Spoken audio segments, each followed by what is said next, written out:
ብዙ ሰው ስለ self discipline ሲያወራ እኔ self disciplined መሆን አለብኝ ይሄ የግል ስነ ስርዓት ምለው ነገር በህይወቴ ውስጥ የለም የጎደለኝም እሱ ነው ብሎ ያወራሉ ነገር ግን actually የጎደለን ነገር እሱ ነው ወይ ብለን ከጠየቅን ግን ምናልባትም self discipline ላይ ጎለን ይችላል ለምሳሌ አንድ ሰው ቀኑን ሙሉ ቲክቶክ ላይ ቁጭ ብሎ ስክሮል ያደረገ ሊውል ይችላል በቀኑ መጨረሻ ላይም ጊዜን አባከንኩ በማይረባ ነገር ቀኔን ጨረስኩ ብሎ ቢናገር ምንም እንኳን ተግባሩ ለሱ የሚጠቅመው ነገር ባይሆንም ግን እዛ ተግባር ላይ በደንብ ዲሲፕሊን ሆኖ ቆይቷል ቲክቶክ ላይ ለአንድ ሰዓትም ለሁለት ሰዓትም ቁጭ ብሎ ስክሮል ማድረግ ትልቅ የሚባል ዲሲፕሊን ይጠይቃል ቲቪም ከተመለከታችሁ ፊልምም ቁጭ ብላችሁ ካያችሁ ተመሳሳይ የሚባል ዲሲፕሊን ያስፈልጋችኋል ስለዚህ አሁን ብዙ ሰው እንደሚለው የዲሲፕሊን ችግር የለባችሁም ነገር ግን ዲሲፕሊን የሆናችሁበትን ነገር መቀየር ይኖርባችኋል ስለዚህ አሁን የናንተ አቅጣጫ መቀየር ስራ ነው እንጂ ዲሲፕሊን የተባለውን ነገር ወደ ህይወታችሁ የማምጣት ስራ አይሆንም ምክንያቱም የማይረቡ ወይንም ጠቃሚ ለማይባሉ ስራዎች በጣም ዲሲፕሊን ሆናችሁ ያገለግላችሁ ነው ስለዚህ ወደምትፈልጉት ነገር ማዞር ይገባችኋል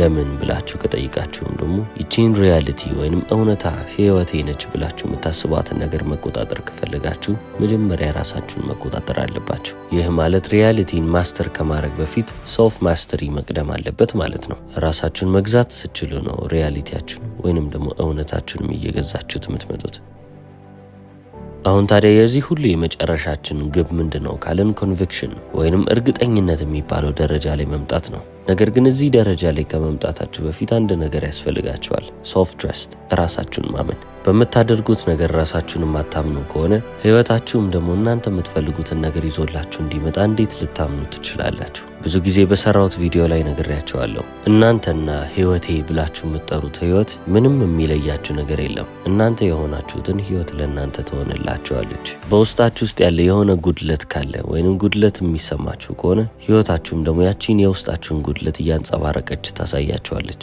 ስለዚህ አሁን self trust ጋር ቆመናል አይደለ ራስን ማመን የሚለው ነጥብ ላይ ራሳችሁን የምታምኑት ደግሞ መቼ ነው ዲሲፕሊንድ መሆን ስችሉ ዲሲፕሊንስ ምን ማለት ነው የሱ ፍቺ ምንድነው ካላችሁ ማረግ የሚገባችሁን ነገር በሚገባችሁ ሰዓት ማድረግና ማረግ የማይገባችሁን ነገር አለማድረግ ነው በቃ ባጭሩ ዲሲፕሊን ማለት ይሄ ነው አሁን ታዲያ ወደ self trust እንመለስ ራሳችሁን ያመናችሁ የምትሄዱት ምን ሲፈጠር ነው ማድረግ አለብኝ ብላችሁ ያሰባችሁትን ነገር እያደረጋችሁ ስትሄዱና ማድረግ የለብኝም ብላችሁ ያሰባችሁትን ነገር እየተዋችሁ ስትሄዱ ራሳችሁ ላይ ያላችሁ እምነት ከፍ እያለ ይመጣል self trust ምን ያህል አስፈላጊ እንደሆነ መታወቁት ወደ ኮንቪክሽን እየተለወጠ ስለሚመጣ ነው እርግጠኝነት የሚባለው ነጥብ ላይ እስኪመጣ ማለት ነው ኮንቪክሽን ወይንም እርግጠኝነት የሚባለው ቃል ልክ እንደ knowing ብላችሁ አስቡት እንደ ማወቅ ይሆናል ብዙ ሰው I believe ያለ የሆነ ነገርን ያወራል I believe ስትሉ የሆነ ነገር አምናለሁ ያላችሁ ነው ማመን ብቻ ግን እዚህ ጋር በቂ አይደለም ሪያሊቲያችንን ክሪኤት ስናደርግ ከማመንም በላይ እርግጠኛ ሆነን ከእርግጠኝነትም በላይ ያንን ነገር ልናውቀው ይገባል I believe ከሚል ሰው I know የሚል ሰው የበለጠ እርግጠኝነት በውስጡ አለው ማለት ነው ለምሳሌ እጃችሁ ላይ ያለው ስልክ አለ አይደለ አሁን ይሄንን ቪዲዮ የምታዳምጡበት ስልክ ነው I believe I have a phone ነው የምትሉት ወይንስ ደግሞ I know I have a phone ነው የምትሉት የመጀመሪያው ስልክ እንዳለኝ አምናለሁ ነው የሁለተኛው ደግሞ ስልክ እንዳለኝ አውቃለሁ ነው ስለዚህ ሁሌም ቢሆን ልታስታውሱ የሚገባው ነገር ማመን ብቻውን በቂ አይደለም ከማመን ወደ ማወቅ መለወጥ አለበት ያ ማወቅም እኮ አሁንም እምነት ነው ነገር ግን በጣም እርግጠኝነት ያለ ምንም ጥርጣሬ ሆነ ማለት ነው ምንም ነገር ቢመጣ እናንተን ሊያሳምናችሁ አይቀርም አንዴ ያወቃችሁት ነገር ነው ያመናችሁት ነገር ግን ቢኖር ለጥርጣሬ ትንሽ የሚባል ቦታ ሳታውቁትም ቢሆን ተተዋላችሁ የሆነ ሐሳብ ሲመጣ ቆይ እስቲ ይሄ ነገር ግን የምር ነው እንዴ ትላላችሁ ስለዚህ አሁን ወደ self trust ስንመለስ ራስን ማመን የሚባለው ነገር ልክ እንደ ነዳጅ ታንከር አድርጋችሁ ተመልከቱት ማረግ ያለባችሁን ነገር እያደረጋችሁ ስትቀጥሉና ማረግ የሌለባችሁን ነገር እየተዋችሁ ስትሄዱ ይህ ታንክ እየሞላ ይሄዳል እስከምን ድረስ ካላችሁ እስከ ማክሲመም የሚባለው ካፓሲቲ ድረስ ያ የእምነታችሁ ታንክ እስኪሞላ ድረስ ያ ነገር እየቀጠለ ይሄዳል ታዲያ ይሄንን ታንክ የሚያሳንሰው ወይንም ደግሞ የሚያጎድለው ምንድነው ካላችሁ ማረግ የሚገባችሁን ነገር ሳታረጉ ስትቀሩና ማረግ የሌለባችሁን ነገር እያደረጋችሁ ስትሄዱ ቅድም የሞላችሁ ታንክ እየጎደለ ይመጣል አሁን የናንተ ታንከር እየጎደለ መጥቷል ብያችኋለሁ ባዶ ሲሆን ራሳችሁ ላይ ያላችሁ እምነት እንዳለ ይጠፋል። ምክንያቱም ያ ሰልፍ ትረስት የሚገነባው መጀመሪያ እናንተ ዲሲፕሊን ሲኖራችሁ ነው ብያችኋለሁ። ዲሲፕሊን ማለት ደግሞ ማድረግ የሚገባችሁን ነገር በሚገባችሁ ሰዓት ማድረግና ማድረግ የማይገባችሁን ነገር በፍጹም አለማድረግ ነው። ስለዚህ እቺን ነገር እየፈጸማችሁ ካልመጣችሁ እናንተ ለራሳችሁ ያላችሁ እምነት እየጎደለ ይመጣል። እናንተ ለራሳችሁ ያላችሁ እምነት እየቀነሰ ዝቅተኛ የሚባለው ደረጃ ላይ መጣ ማለት ደግሞ ምን ማለት ነው? ያ ሰልፍ ትረስት ወደ ኮንቪክሽን አይለወጥም። እርግጠኝነት የሚባለው ደረጃ ላይ ልትቀይሩት አትችሉም። ዞሮ ዞሮ እርግጠኝነት የሚባለው ነገር ማወቅ የሚባለው ደረጃ ላይ መድረሱ ስለማይቀር ታዲያ አሁን የምትፈልጉትም ህይወት ወደ እናንተ መምጣት ያቆማል ማለት ነው። ምክንያቱም እናንተ ራሳችሁን ማታምኑ ከሆነ ህይወት እንዴት ነው እናንተ ልታምናችሁ የምትችሉት? ህይወትም አትታመንላችሁ። ነገር ግን እናንተ ራሳችሁ ላይ እምነት ቢኖራችሁ ያንንም እምነት ወደ ኮንቪክሽን ወደ እርግጠኝነት ከቀየራችሁ በኋላ ያንንም ደግሞ ወደ ኖዊንግ ወይንም ወደ ማወቅ ከለወጣችሁት በቃ ፓወርፉል የሚባል ፍሪኩዌንሲ ላይ ናችሁ። አሁን ብዙ ጊዜ ሰዎች እንደዚህ ተብሎ ሲነገራቸው እሺ ምንድነው ማድረግ ያለብኝ ነገር? ምንድነው ማድረግስ የሌለብኝ ነገር? እስቲ ሁሉንም ነገር አንተ ንገረኝ ይላሉ። ይሄ ነገር ከኔ ጋር የሚገናኝ አይደለም። ሁሉም ሰው ዩኒክሊ የራሱ የሆነ መስፈርት ሊኖረው ይገባል። ማድረግ የሚገባኝ ነገር ይሄ ነው፣ ማድረግ የማይገባኝ ነገር ይሄ ነው ብሎ ለይቶ ሊያወጣ ይገባል። ምሳሌ ልስጣችሁ። አንድ ወፍራም የሚባል ሰው በአእምሮ ውስጥ ሁሌም ቢሆን መመገብ የለብኝም ይህንን ነገር መቀነስ አለብኝ ብሎ የሚያስበው ምግብ አለ። ያንን ምግብ መቀነስ አለብኝ ብሎ እያሰበ እያወቀው በቀን በቀን እየተነሳ ያንን ምግብ እየበላ ኪሎን የሚጨምር ከሆነ አዎ የማያስፈልገውን ነገር እየወሰደ ነው። ምክንያቱም በውስጡ ያለው እምነት ወደ እርግጠኝነት የተቀየረው እምነት ይህ ምግብ ያወፍረኛል የሚል እምነት ነው። ያንን ምግብ እኮ ማንም ሰው ሊበላውና ላይወፍር ይችላል። ነገር ግን ያ ሰውዬ እዛ ምግብ ላይ ያስቀመጠው እምነት ስላለ እምነቱም ወደ ኮንቪክሽን ተለውጦ ከኮንቪክሽንም ወደ ኖዊንግ ወይንም ወደ ማወቅ ስለተለወጠበት ያ ምግብ እሱን እያደለበው ይመጣል። ለዚህ ነው ሌላ ሰው መጥቶ ምንም ነገር ቢላችሁ በሱ መመራት የለባችሁ መምለው። እናንተ መንቀሳቀስ ያለባችሁ ከራሳችሁ እምነት ከራሳችሁ እርግጠኝነትና ከራሳችሁ ማወቅ ላይ ተነስታችሁ ነው። አንድ መብላት የምትፈልጉትን ነገር መብላት እንደሌለባችሁ ያወቃችሁ የምትበሉት ከሆነ ራሳችሁን እየካዳችሁ ነው ወይንም ያንን ሰልፍ ትረስት ለራሳችሁ ያላችሁን እምነት እየመነመናችሁት እየቀነሳችሁት ነው ማለት ነው። መስረቅ ተገቢ ነው ብሎ የሚያምንና በዛም ደግሞ እርግጠኛ የሆነ ሰው አለ። አሁን ያ ሰው ቢሰርቅ ምንም ችግር የለበትም። ራሱን እያመነው ነው ሄደው። ታዲያ ራሱን ስላመነ መዘዝ አይከተለው ማለት ግን አይደለም። የራሱ የሆነ መዘዝ ይዞበት ይመጣል። ነገር ግን መስረቅ የሚባለው ነገር ተገቢ አይደለም እያለ በቢሮ ውስጥ እያጭበረበረ የሚሄድ አንድ ቅጥረኛ ካለ አሁን የስርቆት የተባለው ኮንሽስነስ ውስጥ ስላለ የሚያጋጥመው መዘዝ አለ። በተጨማሪም ደግሞ ራሱንም እየካደ መጥቷል። ስለዚህ በራሱም የሚታመን ሰው አይሆንም። በራሱ ካልታመነ ደግሞ ኮንቪክሽን እና ኖዊንግ የተባለው ደረጃ ላይ ሊደርስ አይችልም። የሚፈልገውንም ህይወት ሊያገኝ የሚችል ሰው አይሆንም። ሁሉም ነገር እርስ በርስ የተሳሰረ ነው። ስለዚህ አሁንም ወደ ተግባሮቻችሁ መመለስ አይቀርም። ማድረግ አለብኝ ብላችሁ የምታስቧቸው ነገሮች ሁሌም ቢሆን ልታደርጉ ይገባል። እነዛም ነገሮች በጣም ቀላል የሚባሉ ስራዎች ሊሆኑ ይችላሉ እኮ። ለምሳሌ በጊዜ መገኘት። ጓደኛችሁንም ብትቀጥሩ ወደ መስሪያ ቤትም ብትሄዱ በሰዓታችሁ መገኘት መቻል አለባችሁ። ስፖርት ሰራለሁ ብላችሁ ያሰባችሁም ሰዎች ከሆናችሁ ወደ ጂም በሳምንት ይሄን ያህል ጊዜ ሄዳለሁ ብላችሁ ካሰባችሁ ትክክል ነው ብላችሁ ካመናችሁ በፕሮግራማችሁ መሰረት ሁሌም ቢሆን በዛ ሰዓት ላይ ልትገኙ ይገባል። ከዛም ባሻገር ጧት በዚህ ሰዓት መነሳት አለብኝ ብላችሁም ካሰባችሁ አሁንም ለቃላችሁ ተገዢ ሆኑና ቃላችሁን አክብራችሁ መነሳት ባለባችሁ ሰዓት ላይ ተነሱ። በዚህ ላይ በጣም ብዙ ምሳሌዎችን መጥቀስ እችላለሁ። ሁላችሁም በህይወታችሁ ማድረግ ያለባችሁ ነገር አለ። ያንንም ነገር አድርጉ። ከጽዳት ጀምሮ በጊዜ እስከ መገኘት በአጠቃላይ ማድረግ አለብኝ ብላችሁ የምታስቧቸውን ነገሮች እንዳለ ልታረጉ ይገባል። ተግባሩ ላይ ብዙ ፎከስ እንድታረጉ አልፈልግም። ምክንያቱም ተግባሩ ለእናንተ ምንም አይሰራላችሁም። ዋናው ነገር ይህንን ነገር ማድረግ አለብኝ ብላችሁ ማመናችሁ ነው። ስለዚህ ይህንን ነገር ማድረግ አለብኝ ብላችሁ የምታምኑ ከሆነ ያ ተግባር ምንም ይሁን ምን ልታረጉት ይገባል ማለት ነው። ማድረግ የሌለባችሁም ደግሞ ነገሮች ይኖራሉ። እነዛንም ነገሮች ለይታችሁ ልታውቁ ይገባል። ጻፏቸውም። ለምሳሌ ሰዎች እናንተን ሲያናግሯችሁ ሁሌም ንቀትን የቀላቀለ ቃላቶችን የሚጠቀሙ ከሆነ በቃ ከዚህ በኋላ እንደዚህ አይነት ነገሮችን እንዲከሰቱ አላደርግም ብላችሁ የምትወስኑ ሰዎች ልትሆኑ ትችላላችሁ። መብላት የለብኝም ብላችሁ የምታስቡትን ምግብ ካለ፣ መጠጣት የለብኝም ብላችሁ የምታስቡትን መጠጥ ካለ እነዛን ነገሮች አለማድረግ ነው። ዲሲፕሊን ማለት እኮ ይሄ ነው። ሰልፍ ትረስታችሁን ወይንም ራሳችሁ ላይ ያላችሁን እምነት እየጨመራችሁ የምትመጡት በዚህ መንገድ ነው።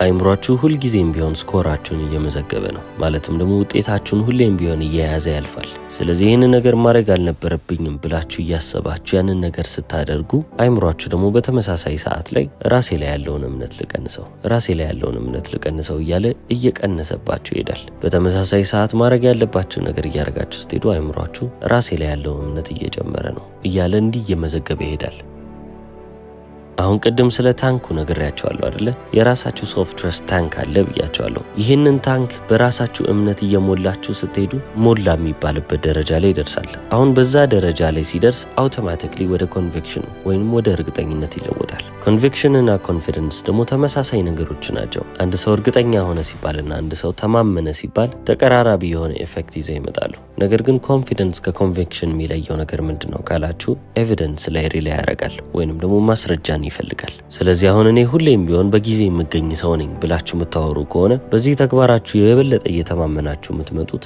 የዛ ነገር ማስረጃ ሲኖራችሁ ነው ማለትም ደግሞ ሁሌም ቢሆን በጊዜ እየተገኛችሁ ስትቀጥሉ ማኒፌስቴሽን በአጠቃላይ ይህ ማለት ነው እኔ እንዲህ ነኝ ብላችሁ ታወራላችሁ ህይወት ወይንም ሪያሊቲያችሁ እናንተን ትመለከትና አይ እውነታ ነው ብለህ ነው ብላ ትጠራጠራችኋለች ምክንያቱም ውስጣችሁ ያለ ጥርጣሬ ያለ እናንተም ደግሞ አምናችሁ መጀመሪያ ወደ ነበራችሁበት ቦታ ትመለሳላችሁ ይሄ ሁሉ ከምንድነው የተነሳው ካላችሁ ሶፍት ትረስታችሁ ባዶ ስለሆነ ነው ያቺን ታንክ አሟጣችሁ ጨርሳችኋታል ስለዚህ ሁሌም ቢሆን ስለ ራስ መተማመን ስናወራ እኔ በራሴ የምተማመን ሰው ነኝ ስንል ነኝ ብለን የምናስበውን ሰው እንደሆነን የሚያሳዩ ማስረጃዎችን ማንነታችን እንደሚፈልግ አትርሱ ያም ማስረጃ ደግሞ የሚመጣው አደርጋቸዋለሁ ማረግ አለብኝ ብላችሁ ያሰባችሁትን ነገር ስታደርጉና ማረግ የለብኝም ይሄንን ነገር ማላደርግም ብላችሁ ያሰባችሁትን ነገር ሳታደርጉ ስትቀሩ ነው የዛኔ ነኝ ብላችሁ ያሰባችሁትን ነገር በማስረጃ መልክ ያያችሁ ትመጣላችሁ ህይወትም ደግሞ ለእናንተ ታዛዥ ትሆናለች ስለዚህ እናንተ የማለቃ መሆን ያለባችሁ የውስጣችሁ የራሳችሁ አለቃ የሆናችሁ በቀጠላችሁ ቁጥር በውጫዊ ነገሮች መረበሽ ታቆማላችሁ የውጫዊ ነገር እናንተን እየበጠበጠ የሚመጣ ጉዳይ አይደለም ምክንያቱም የውስጡ መስመር ይዟል አሁን ታዲያ ይሄንን እምነት በውስጥ ይዣለሁ ብላችሁ ስታስቡ በውጫዊ ዓለማችሁ ደግሞ የሆነ ነገር ይፈጠርና እናንተ ካላችሁበት ቦታ የሚነቀንቃችሁ ነገር ይመጣል ያ ማለትም ደግሞ የጠበቃችሁት ነገር እንደጠበቃችሁት አልሆነላችሁ በዛ ሐሳብ ውስጥ ሆናችሁ ስትመረዙ ወይንም ለምሳሌ ስትበሳጩ የውስጥ ስልጣናችሁን ያጣችሁ ሰዎች ሆናችኋል ማለት ነው ምክንያቱም የውስጡን በቁጥጥር ስር ብታስቀምጡ ኖሮ በውጫዊ ነገር አትበከሉም ወይንም አትመረዙም ነበር ህይወት እናንተ ላይ ዲፔንድ አድርጋ እናንተ የሆነችውን እየሆነች እንድትሄድ ከፈለጋችሁ ወይንም ደግሞ እናንተ እንደፈለጋችሁት ነገሮች እንዲስተካከሉ ከፈለጋችሁ ሪያሊቲ ብላችሁ የምታስቡትን ነገር ተመልክታችሁ ከዛ ነገር ራሳችሁ ልታገሉ ይገባል ውጫዊ ዓለም ላይ የሚፈጠረው ነገር እንዳለ ተመልክታችሁት ከዛ ነገር ላይ ፉሊ ዲስኮኔክትድ ልትሆኑ ይገባል ምንም ነገር ቢመጣ ውስጣችሁን የሚረብሽ ነገር አይሆንም ማለት ነው ስለዚህ የዚህ ሁሉ ነገር መጀመሪያ የሚሆነው ከአፋችሁ የሚወጡትን ቃላቶች ልክ እንደ ህግ ማክበርና መከተል ነው ምክንያቱም እናንተ የራሳችሁን ቃል እንደ ህግ እየተመለከታችሁ ካልመጣችሁ ህይወትም ደግሞ እናንተ ያላችሁበትን ፍሪኩዌንሲ ተመልክታ ቆይ እዚህ ፍሪኩዌንሲ ላይ አስገባው ልትላችሁ ፖስታችሁ የሚፈጠረውን እያንዳንዱን ነገር በውጪው ዓለም እየተመለከታችሁ ትመጣላችሁ ይሄንን በፍጹም እንዳትዘነጉ ስለዚህ አንዴ በራሳችሁ የታመናችሁ ሰዎች ከሆናችሁ በኋላ ያ ነገር ወደ ኮንቪክሽን ይለወጣል ብያችኋለሁ ኮንቪክሽንም ደግሞ ወደ ማወቅ ያልፋል የዛኔ ነኝ ብላችሁ ያሰባችሁትን ነገር እዚች ምድር ላይ የሆናችሁ ትመጣላችሁ ያ ነገር ማቴሪያላይዝ አረገ ወይንም እዚች ፊዚካል ፕሌይ ላይ ተከሰተላችሁ ይባላል አሁን በዚህ ጋር ስለ ዲሲፕሊን አንስተናል ቃላችሁን ስለማክበር ከዛም ደግሞ ስለ ኮንፊደንስ አሁን ደግሞ ወደ ፕሮክራስቲኔሽን እንምጣ አንድ ነገር ማድረግ እንዳለባችሁ ያወቃችሁ ቆይ ከዛሬ ነገ እያላችሁ ያንን ነገር እየገፋችሁ ስትመጡ ፕሮክራስቲኔሽን ይባላል ታዲያ ይሄ ምንድነው ካላችሁ ስታግኔሽን ኦፍ ኤነርጂ ይሉታል ኤነርጂያችሁ ሳይንቀሳቀስ ሲቀር ወይንም ደግሞ አንድ ቦታ ላይ ፍሪዝ ያደርግ አንድ ነገር ቆይ በኋላ ሰራዋለሁ ወይንም ነገ ሰራዋለሁ ስትሉ ኤነርጂያችሁ በውስጣችሁ ውስጥ ስታግነንት ሆኗል ወይንም ደግሞ አይንቀሳቀስም ማለት ነው ይሄም ደግሞ የሚከሰተው መቼ ነው ብላችሁ ካሰባችሁ እናንተ አድርገዋለሁ ብላችሁ ያሰባችሁ ተግባር ከናንተ ከውስጣዊ ፍሪኩዌንሲያችሁ ጋር ማች ሳያረግ ሲቀር ወይንም እናንተ ያላችሁ በፍሪኩዌንሲና ተግባራችሁ የተለያዩ ደረጃዎች ላይ ካሉ የዛኔ እናንተ ፕሮክራስቲኔት ያደርጋችሁ ትቀጥላላችሁ ስቴት ኦፍ ኮንሽስነሳችሁና እዚህ ምድር ላይ የምታደርጉት ስራ በአንድ መስመር ላይ መሆን አለበት ፍሪኩዌንሲያችሁና ተግባራችሁ ሊቃረኑ አይገባም ለምሳሌ ዛሬ ጂም ሄዳለሁ ብላችሁ አስባችሁ ጂም ሄድ ካልቻላችሁ ወይንም ደግሞ አይ ዛሬ ቅርብኝ ነገ ሄዳለሁ ካላችሁ ያ ስታግኔሽን ኦፍ ኤነርጂ የመጣው ከየት ነው እናንተ ያላችሁበት ፍሪኩዌንሲ ፊት የሆነ ሰው ያለበት ፍሪኩዌንሲ አይደለም ወይንም ደግሞ እኔ የተስተካከለ ቁመና ያለኝ ሁሌም በሆነ ስፖርት መሰራ ሰው ነኝ የሚለው ኮንሽስነስ እናንተ ያላችሁበት ኮንሽስነስ ስላልሆነ እናንተ ወደ ጂም ለመሄድ ስታስቡ አካላችሁን እየጎተታችሁ የምትሄዱ አይነት ፍጥረቶች ትሆናላችሁ። ደመናው ሲጠቁር አይ ዛሬ ዝናብ ሊዘንብ ይችላል ቤት ልቀመጥ ብላችሁ ትናንሽ ምክንያቶችን እየፈጠራችሁ ራሳችሁን ቤት የምታስቀምጡ ሰዎች ትሆናላችሁ። ለምን ብለን ካልን ያላችሁበት ፍሪኩዌንሲና ልታደርጉ ያሰባችሁት ነገር እየተጣጣመ ስላልመጣ ነው። እናንተ ራሳችሁን ጂም ውስጥ እንደሚሰራ ጂምን እንደሚያዘወትር በተጨማሪም ደግሞ በጣም አሪፍ የሚባል ተክለ ሰውነት እንዳለው ሰው ብትመለከቱ ኖሮ ጂም መሄድ ለእናንተ በጣም ቀላሉ ተግባር ይሆን ነበር። የእናንተም ኤነርጂ ስታግነንት ከመሆን ይልቅ ፍሎ እያደረገ ወይንም ደግሞ ፍሰት ውስጥ እየገባ ይሄዳል። ስለዚህ ሪያሊቲን ወይንም ህይወታችሁን መግዛት የምትፈልጉ ሰዎች ከሆናችሁ ራሳችሁን መግዛት የቻላችሁ ሰዎች መሆን አለባችሁ። ሶፍ ማስተሪ መጀመሪያ መቅደም አለበት። ሶፍ ማስተሪ ለሚባለው ነገር ደግሞ ፕሪሬኩዊዚት የሚባለው ራሳችሁን ከመግዛታችሁ በፊት ደግሞ ያስፈልጋችኋል የተባለው ነገር ምንድነው? ኢንተርናል ዲሲፕሊን ግዴታ ያስፈልጋችኋል። በውስጣችሁ እናንተ ዲሲፕሊን ካልሆናችሁ ራሳችሁን ማስተር አታረጉም። ራሳችሁን ማስተር ካላረጋችሁ ደግሞ ህይወትን ማስተር አታረጉም። ይህን ያልቀላል ነው። እስከ መጨረሻው ስለተከታተላችሁ አመሰግናለሁ። ቻው።